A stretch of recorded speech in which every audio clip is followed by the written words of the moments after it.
of the Last Supper, before we will go into the room, remember those stairs? Yes. King David tomb? Yeah. Remember we saw it down there? Yeah. Now, just to show you that this is the room, the Last Supper, look at the Falcon Mother. Yeah.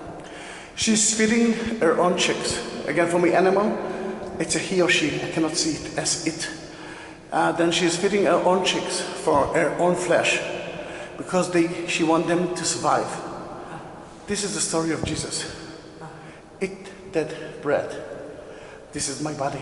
Remember? Yeah. Then in that case, do we need more evidence that that was a room of the Last Supper? No. But then they turned it into a mosque, and then until 1948, it used to be a mosque. If you see the mihrab, that you saw when the Pope started his mission, you saw that he actually covered it. Then it looked like a Torah ark. Graffitis.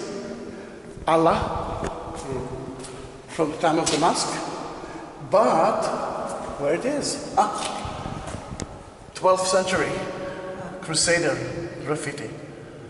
Then shows you that it's all over. Now we are the only one. In that room, you can see a light in that room, but it's closed. There is a replica of King David tomb. The Muslims didn't allow the Jews to go into the real tomb, which I'm not sure it's the real tomb anyhow. Then once a year, around Pentecost, they used to let the Jews to go into that room, to kind of a replica above that room. And until today, around Pentecost, it's open. Then only once a year you can actually see the replica itself. That tree, and now you can see a new tradition to put notes there to here too. It's a present.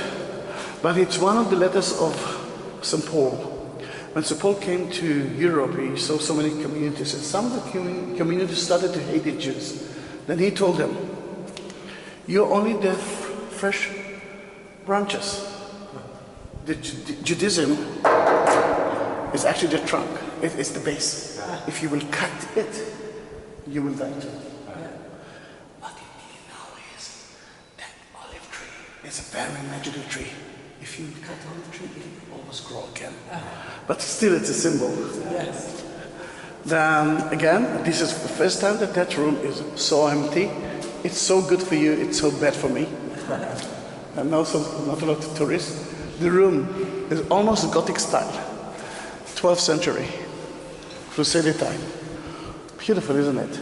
But now you know it's not only the room of the Last Supper, it's the first church ever and the center of Christianity, which for me is now it's a different story, isn't it? Then let's continue, if it's okay by you, to the remaining quarter. If